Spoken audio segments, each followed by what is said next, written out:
तो सीएसएस में जो है 2 पार्ट हो गया था, ठीक है। वीडियोस अभी कल वाली भी अपलोड नहीं हुई है, वो सब कर देंगे, टाइम नहीं मिल पाया था।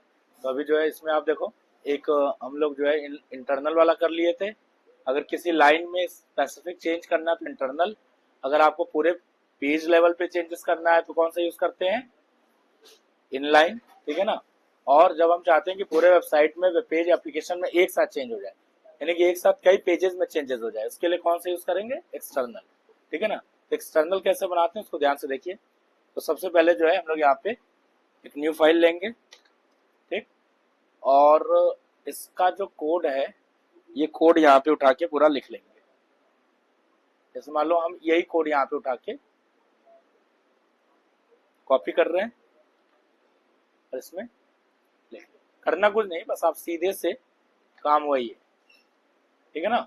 मैंने जो हम वहां पे देखो, सीएसएस में आप देख रहे हैं इनलाइन में भी वही कोड लिख रहे थे, इंटरनल में भी वही कोड लिख रहे थे, एक्सटर्नल में भी कोड वही है, सेम, कहीं कोई चेंज नहीं है, बस तरीका 3 है ना। एक एक लाइन में लिखना है, एक उस पे हेड में लिखना है स्टाइल के अंदर, और एक आपको यहाँ लिखना है, ठीक है। अब जब यहाँ पे लिखेंगे तो यहाँ पे कहीं एचटीएमएल हेड कुछ नहीं लगाना है आपको, ठीक, बस आप सीधे ऐसे लिख दीजिएगा। तो अब हमको जितना भी सीएसएस बनाना है, सारा सीएसएस अपना ऐसे ही बना बनाया तो कॉपी पेस्ट कर लो, या फिर अपने हिसाब से बढ़ाते चले जाइए, इसको एक्सटेंड कर लो, ये लिस्ट बढ़ती जाइए। इस बॉडी के लिए बना है, पी के लिए बना है, H5 की जगह में यहाँ ठीक कर दे रहे हैं, ठीक, चेंज हो जाएगा थोड़ा सा, है ना। H1 हो गया। यहाँ पे पैराग्राफ में आपको कुछ भी चेंजेस करना हो तो वो कर लीजिएगा, जैसे ब्लू की जगह में यहाँ पे जो कलर है वो यहाँ पे हम वो कर लेते हैं, येलो कर लेते हैं, ठीक है। और कलर हो गया, फॉन्ट साइज थोड़ा सा और बड़ा कर दे, यहाँ पे 12 पिक्सल है, 14 पिक्सल कर दे रहे हैं, ठीक, पॉइंट है, इस हिसाब से यहाँ पे ये हो गया। बॉडी में बैकग्राउंड कलर आपको लगाना है या हटाना है तो उसको यहाँ पे देख लेंगे। तो अभी हमको इसको नहीं चाहिए तो हम इसको यहाँ से हटा दे रहे हैं, डिलीट कर, ठीक है ना। इतनी चीजें हम बना ली, ऐसे हम सीएसएस बना लेंगे, ठीक। अभी हम बोले थे कि प्रॉपर्टीज हम आपको और लिखवा देंगे, ठीक है ना। प्रॉपर्टीज मतलब जैसे अभी ये यूज कर, जैसे बैकग्राउंड कलर यूज किए, फॉन्ट साइज यूज किए, कलर यूज किए, टेक्स्ट इंडेंट किए, फॉन्ट के तमाम चीजें यूज किए थे, है ना। तो वो सब ऐसे ही अभी बॉर्डर की प्रॉपर्टीज आ जाती है, तमाम प्रॉपर्टीज आगे दिया हुआ है, उसको हम अलग से एक लिस्ट आपको लिखवा देंगे, बता देंगे उसको, या भेज भी देंगे, तो आप उससे देख देख के बस आप अपना लिख लेंगे अपने हिसाब से, ठीक है ना। उसमें कोई ज्यादा कुछ करना नहीं होता है, बस तरीका आपका सेम चलेगा। तो अब आपको जिस भी चीज के लिए बनाना है, जैसे पी के लिए, H1 के लिए, यहाँ पे 2 बना करके आपको दिखा रहे हैं, बना लिए हैं। बनाने के बाद आपको क्या करना है, इसको सेव करना है। तो हम यहाँ पे फाइल पे जाएंगे, सेव पे जाएंगे, यहाँ पे सेव एज कर लेंगे इसको, और उसी फोल्डर में जहाँ पे सारी फाइल सेव कर रहे हैं उसी फोल्डर के अंदर यहाँ पे इसको सेव कर लेंगे। तो हम यहाँ पे इस नाम से इसको सेव, एक्सटर्नल सीएसएस नाम से सेव कर दिए, ठीक। ये एक्सटर्नल स्टाइल कर दे रहे हैं, ये ठीक, एक्सटर्नल स्टाइल। और इसको यहाँ पे जब सेव करेंगे तो डॉट सीएसएस लगा देंगे, ठीक। तो सेव करिएगा तो डॉट सीएसएस लगा के ऐड कर, इससे क्या होगा, ये जो फाइल है वो नॉर्मल एचटीएमएल फाइल नहीं बनानी है, इसको क्या फाइल बनानी है, सीएसएस फाइल बनानी है। ये सीएसएस फाइल बन जाएगी, सेव कर देंगे, यहाँ पे ओके कर देंगे, सेव हो गया, देखिए आ गई, ठीक। आप चाहे तो पहले सेव करके देन उसको लिखो, या लिख करके सेव कर लो, कोड आपका बस गलत नहीं होना चाहिए, जैसे कलर है उसकी स्पेलिंग देख लीजिए, ये सब चीजें मतलब सही होगा तभी वो वहां पे इम्पैक्ट करेगा। अब इसको यहाँ पे मिनिमाइज करेंगे और आप इसको जो है देखेंगे यहाँ पे, तो ये फाइल यहाँ पे सेव हो चुकी होगी, इसमें देखिए ये सेव हो गया, ठीक है ना, यही आया है। अब जो है ये वो वाली फाइल है जो अभी हम सेव किए, ये सीएसएस वाली फाइल है, ठीक। अब इस फाइल को, तो इस फाइल में क्या है, इस फाइल में जो है तमाम स्टाइल बनी हुई है, अभी 2 स्टाइल बनाए हैं, ऐसे आप यहाँ पे 20 स्टाइल बना के रख लीजिए। आपको जितनी स्टाइल बनानी है उठाइए, कॉपी पेस्ट करिए, कहीं से लिखना है लिखिए, अपडेट करिए, बढ़ाते रहिए, पूरा एक पेज में साइज स्टाइल बना लीजिए, ठीक है, बात समझ आ गई। अब क्या करना है, इसको सेव कर लीजिए। सेव करने के बाद अब जैसे मान लीजिए हम यहाँ पे इस पेज पे गए, कॉन्टैक्ट है, फर्स्ट है, फॉर्म है, तमाम पेज हमारे पास बने हुए हैं। आप अपना कोई पेज अगर इतना नहीं होगा तो 1-2 पेजेस बना लीजिएगा। मान लीजिए हमारे पास इतने पेजेस हैं एप्लीकेशन में, हम इन्हीं पेजेस में कोई चेंजेस करके दिखाते हैं। तो कैसे करना है, अब आपको ये स्टाइल किसी भी पेज पे लगाना है, किसी भी पेज पे लगाना है, ठीक है ना। और हम किसी पेज में कोई काम नहीं किए, हम ये मान के चल रहे हैं कि हर पेज में HTML से रिलेटेड वर्क हुआ है केवल, ठीक, और CSS बनी है। हम इस स्टाइल को कहीं पे भी अप्लाई करना चाहते हैं। जैसे हम आपसे बोले कि कॉन्टैक्ट वाला पेज ओपन करिए, तो कॉन्टैक्ट वाले पेज पे गए। इसमें देखिए, इसको ओपन कर लेते हैं पहले कॉन्टैक्ट वाला। ये यहाँ पे ओपन विथ करेंगे और नोटपैड प्लस प्लस।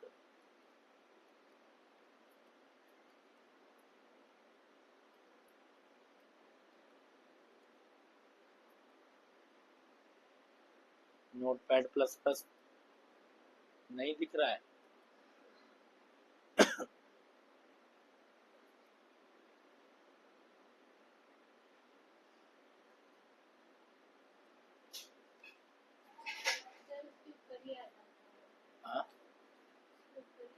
यहाँ से ओपन कर लेते हैं। ये फाइल हमारी जो थी इसमें HTML में कौन सी है, कॉन्टैक्ट वाली है ना।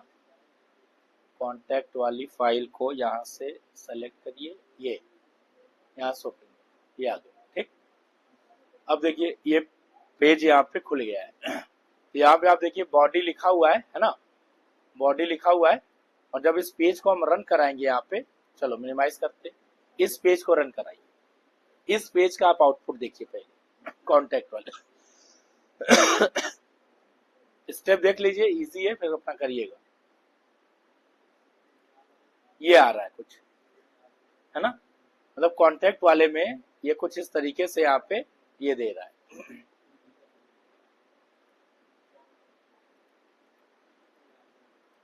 अब आ जाइए इसमें CSS वाले में, ये ठीक।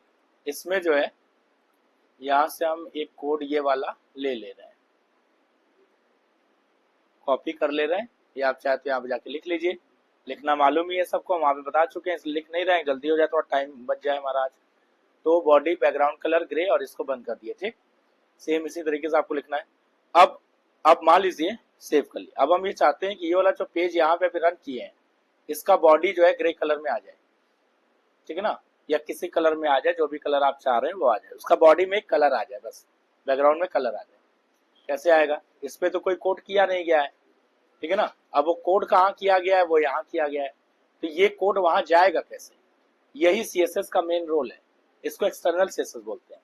मतलब कि एक्सटर्नल CSS मतलब CSS एक जगह बनी हुई है, उसको आप चाहे जो है आप उसको कॉन्टैक्ट पे ले जाइए, चाहे फर्स्ट पे ले जाइए, फॉर्म में ले जाइए, कहीं पे भी ले जाइए, वो CSS वहां पे अप्लाई कैसे करना है वो चीज देखिए। तो उसको आप यहाँ पे ओपन कर लीजिएगा।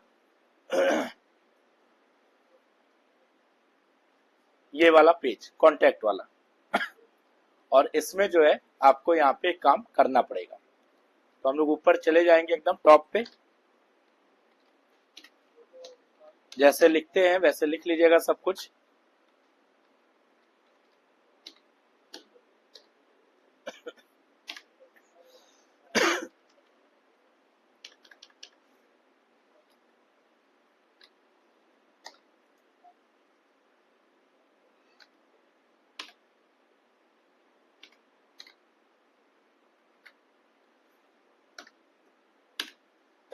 ठीक, यहाँ पे आ जाएंगे। अब क्या लिखेंगे, हेड। और हेड के अंदर जो है, अगर इनलाइन होता था तो इसी में स्टाइल टैग लगा लेते थे और फिर उसके अंदर वो बना लेते थे, वो उस पेज पे आ जाता था। ये अरे हाँ, इंटरनल होता था। ये एक्सटर्नल है। एक्सटर्नल में आपको क्या करना है, हेड लिखना है, और यहाँ पे आपको स्टाइल टैग नहीं लगाना है, आपको लिखना है link REL is equal to, और यहाँ पे डबल कोट्स के अंदर स्टाइल शीट,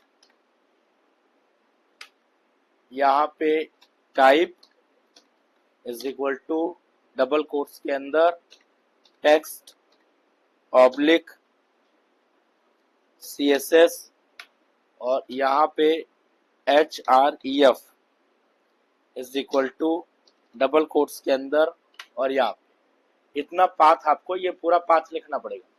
लिंक दे रहे हैं, लिंक टैग का यूज करके। REL रिलेशन स्टाइल शीट का, टाइप टेक्स्ट CSS टाइप है, HREF कौन सा है, हम कौन सा स्टाइल इसमें जोड़ना चाहते हैं, ठीक है ना। तो कौन से स्टाइल हम लोग यहाँ पे जोड़ना चाहते हैं, जो स्टाइल अभी हमने बनाई है, क्या नाम है उसका, ex style डॉट css, इसको यहाँ पे जाके लिख देंगे ex style डॉट css, ये बस इतना आपको लिखना है।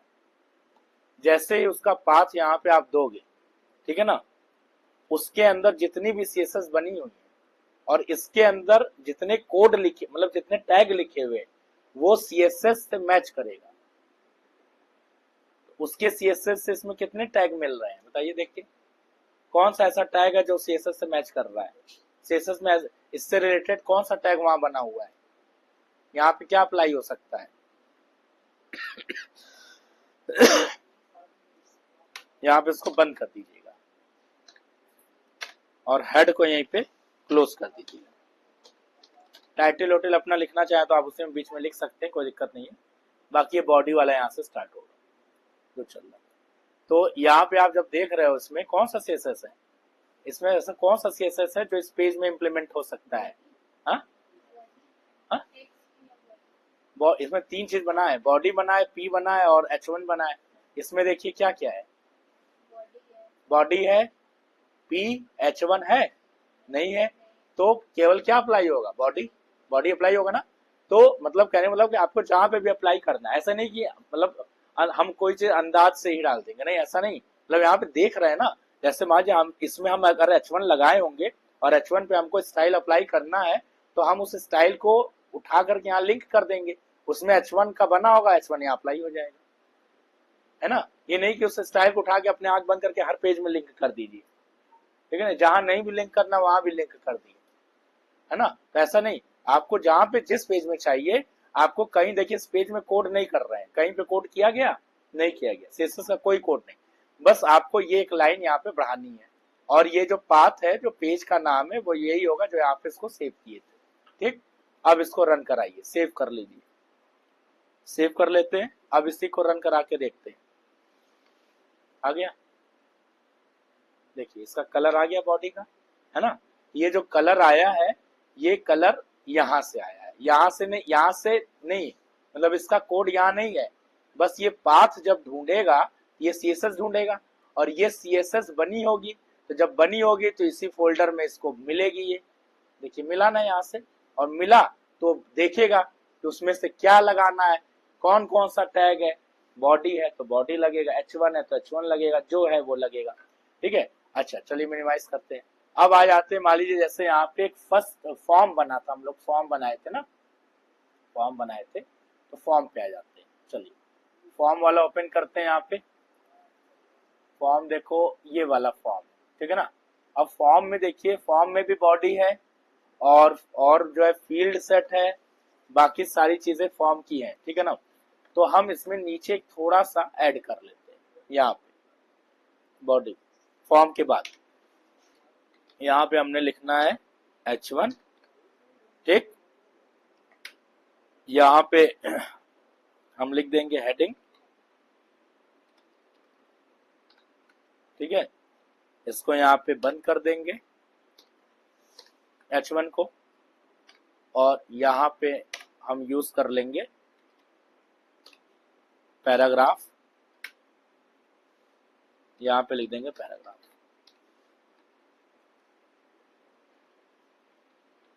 इसको यहाँ तक कॉपी करके और थोड़ा सा इसको यहाँ पे पेस्ट कर लिया जाएगा और इसको यहाँ पे बंद कर देंगे, बंद हो गया। अब आप देखो H1 लिख दिया, पैराग्राफ लिख दिया, और यहाँ पे भी इस H1 को यहाँ से कॉपी कर ले रहे हैं। कॉपी करने के बाद यहाँ पे जाकर के बॉडी के बाद यहाँ पे हमने इसको पेस्ट कर दिया, ठीक। H1 को यहाँ पे हटा दिए, H2 कर दिया,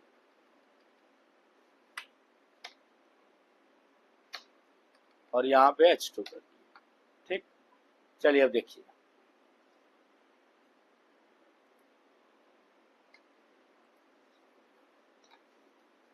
सेव कर लिए हैं, इसमें कहीं कोई स्टाइल का कोड नहीं लिखा हुआ, कोई सीएसएस का कोड इस पेज में लिखा है? नहीं लिखा है। लेकिन हमको सीएसएस अप्लाई करना है। कौन सा सीएसएस अप्लाई करना है? हेडिंग का सीएसएस अप्लाई करना है, पैराग्राफ का सीएसएस अप्लाई करना है ना? ठीक है। और भी जो भी सीएसएस में लगे हो टैग, उससे रिलेटेड सीएसएस यहाँ पे अप्लाई हो जाए। तो एक चीज आपको ध्यान रखना पड़ेगा कि ये जब हो गया, अब इसको हम यहाँ पे अगर हम इसको सेव कर देते हैं, हम इसको सेव कर दिए, सेव करके हम इसको रन कराते हैं। कौन सा फॉर्म है? form.html। चलिए रन कराते हैं। form.html, यहाँ से हम इसको रन कराएंगे। हा? अभी कहाँ हो? बैंक वाला कहाँ आज आया है? आज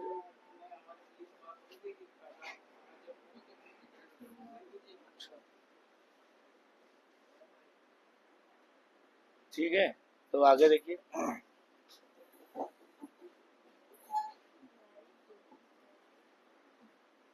इसमें देखो ये हेडिंग 1 लिखे हैं, लेकिन इस पे स्टाइल नहीं आ रहा है। स्टाइल नहीं आ रहा है। स्टाइल कैसे आएगा भाई?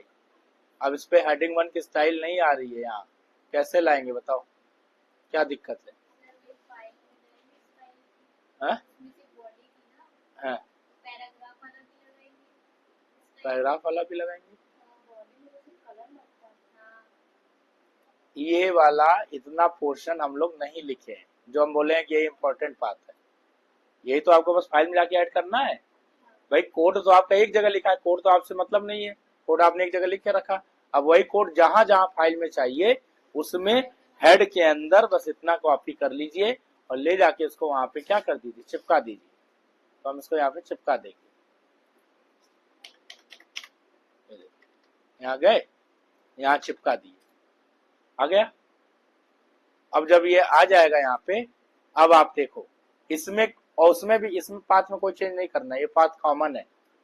इसको बस यहाँ सेव कर लीजिएगा। सेव करके और जब इसको यहाँ से रन कराइएगा,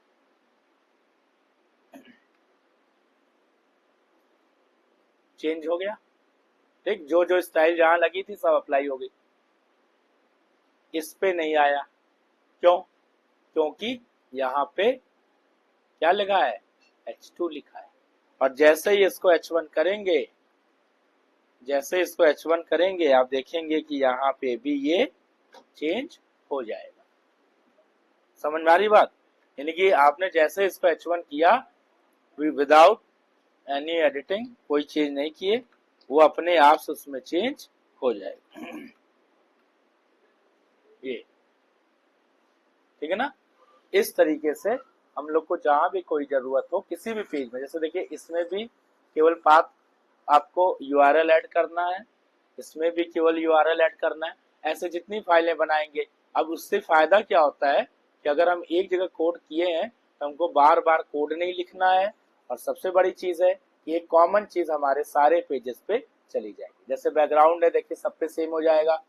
हेडिंग का जो स्टाइल है, पैराग्राफ के लिए जो स्टाइल है, वो भी हर पेज पे कॉमन आ जाएगा। तो आपको बार बार इससे बचने से बच। अब इनके अलावा भी अगर हम आपसे ये बोले, ये जो पैराग्राफ है इसका कलर रेड कर दीजिए, इस पेज में इस पैराग्राफ का कलर रेड कर दीजिए, कैसे होगा बताओ?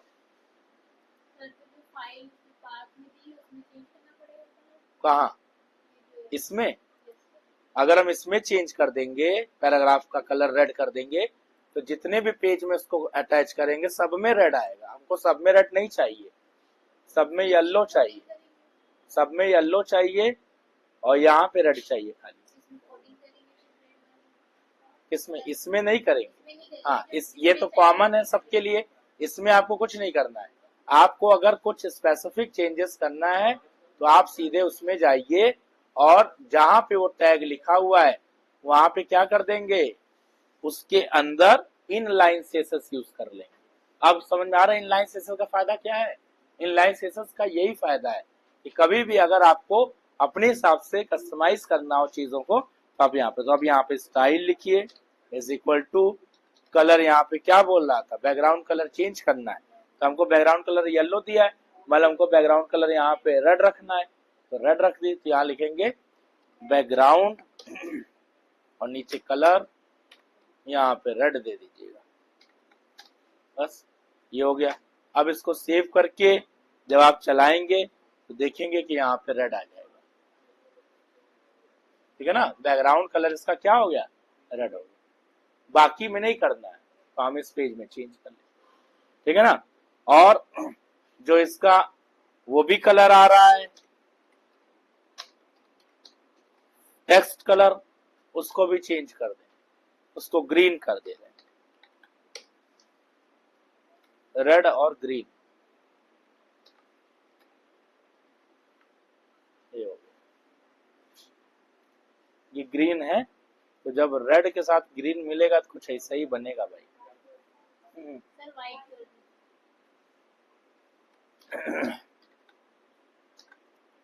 जो रेड के साथ ग्रीन पहन लेगा तो वैसे ही बनेगा। समझे, फिर वो उसको बताने की जरूरत नहीं है, अपना इंट्रोडक्शन नहीं देना पड़ेगा, तो सब लोग समझ जाएंगे कि कौन है। अगर जो रेड के साथ ग्रीन पहन लिया, चलिए देखिए अब सही है ना। ये बात हो गया भाई। ठीक, तो ये हो गया एक्सटर्नल स्टाइल शेप। ये तीनों सेशन हम आपको करा, इनलाइन हो गया, इंटरनल हो गया, एक्सटर्नल हो गया, तीनों चीज बता दिए। तीनों में कोड सेम है, बस तीनों का वो सिंटैक्स को यूज करने का तरीका। इनलाइन देखिए, अभी यहाँ पे भी इनलाइन यूज कर लिए, इजी है, कोई दिक्कत नहीं है। अब आपके पास क्या है कि ज्यादा से ज्यादा प्रॉपर्टीज होनी चाहिए, तो अब एक दिन हम प्रॉपर्टीज सारी लिखवा देंगे। ठीक है ना, अब इसमें कुछ सेलेक्टर्स बचे हैं, सेलेक्टर बताने हैं, प्रॉपर्टीज 2 चीज और बतानी, तब ये सेशंस खत्म होगा हमारा। फिर फ्रेमवर्क है, फ्रेमवर्क 2-3 दिन का लगेगा, मुश्किल से 2-3 दिन, फिर आ जाएगा जावास्क्रिप्ट। ठीक है ना, अगर सब टाइम से चला तो मई में आपका ये पेपर खत्म कर देंगे।